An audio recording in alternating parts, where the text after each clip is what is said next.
नमस्कार दोस्तों, ये video editorial compilation for mains का पार्ट है। आप प्लेलिस्ट में जाके एडिटोरियल की वीडियोस पेपर वाइज और टॉपिक वाइज देख सकते हो। और अगर आप दिसंबर 2019 के बाद की वीडियोस को देखना चाहते हो तो वीडियो के नीचे मौजूद ज्वाइन बटन की सहायता से आप मेंबरशिप को ज्वाइन कर सकते हो।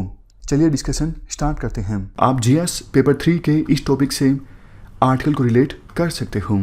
देखो, अभी इंडिया चाइना बॉर्डर पर काफ़ी सारी लोकेशंस ऐसी हैं जहां पर इंडिया और चाइना की आर्मी आमने सामने है। जैसे लद्दाख में गोगरा पोस्ट, गलवान वैली और finger areas in Pangong so lake, Sikkim में नकुला पास, ये कुछ साइट्स हैं जहां पर फिलहाल स्टैंड ऑफ है इंडिया और चाइना की आर्मी के बीच। ये जो घटना है 2017 के डोकलाम विवाद से भी बड़ी है, क्योंकि देखो फिलहाल जो चाइना की आर्मी ने घुसपैठ की है वो मल्टीपल लोकेशंस पर की है, सिर्फ एक लोकेशन को लेके विवाद नहीं है।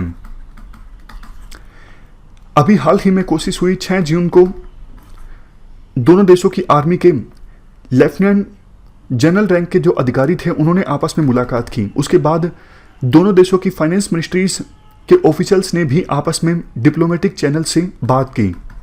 देखो, ये उम्मीद करना कि एक या दो बातचीत से ये विवाद सुलझ जाएगा, ऐसा एक्सपेक्ट करना गलत है, क्योंकि जैसा हमने डिस्कस किया विवाद जो है डोकलाम विवाद से भी बड़ा है। समय लगेगा इस पूरे विवाद को अभी सुलझाने में, लेकिन हम अभी बातचीत जो हुई, चाहे वो मिलिट्री लेवल पर हुई या फिर डिप्लोमेटिक लेवल पे, दोनों देशों की तरफ से एक ही स्टेटमेंट आई कि पॉजिटिव इन्वायरमेंट में बातचीत की सहायता से इस पूरे विवाद को सुलझाया जाएगा। आर्टिकल में कहा जाता है कहीं ना कहीं देखो हमसे भी चूक हुई है।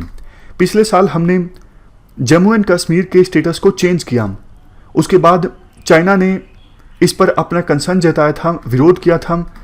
हमारे होम मिनिस्टर ने भी अक्साई चीन से संबंधित एक स्टेटमेंट दी पार्लियामेंट में। तो चाइना की तरफ से जो सिग्नल्स आए, हमें उन सिग्नल्स को समझना चाहिए था। हमें यह भी पता था कि स्नो लाइन पिघलने के बाद चाइना की आर्मी की तरफ से इनकर्जन हो सकता है, घुसपैठ हो सकती है। तो फिर क्वेश्चन ये उठता है कि हम तैयार क्यों नहीं थे? एलएसी पर प्रॉपर पेट्रोलिंग क्यों नहीं हो रही थी? आखिरकार हमने ऐसा क्यों होने दिया कि 5000 से ज़्यादा, ये सिर्फ एक अनुमान है, 5000 से ज़्यादा चाइना के सैनिक एक पर्टिकुलर लोकेशन पर आके जमा हो जाते हैं, बट हमारे पास कोई इंटेलिजेंस भी नहीं थी। तो कहीं ना कहीं ये हमारी चूक है। इसके बाद आर्टिकल में दो बातें बोली जाती हैं।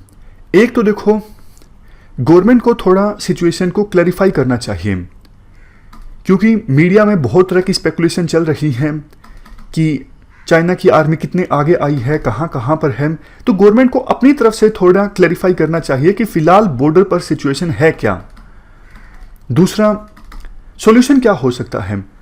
देखो, चूंकि इनकर्जन यानी घुसपैठ चाइना की आर्मी ने की है, इंडिया को इससे कम नहीं मानना चाहिए कि अप्रैल में जो स्टेटस को था उस पर चाइना वापस लौटे।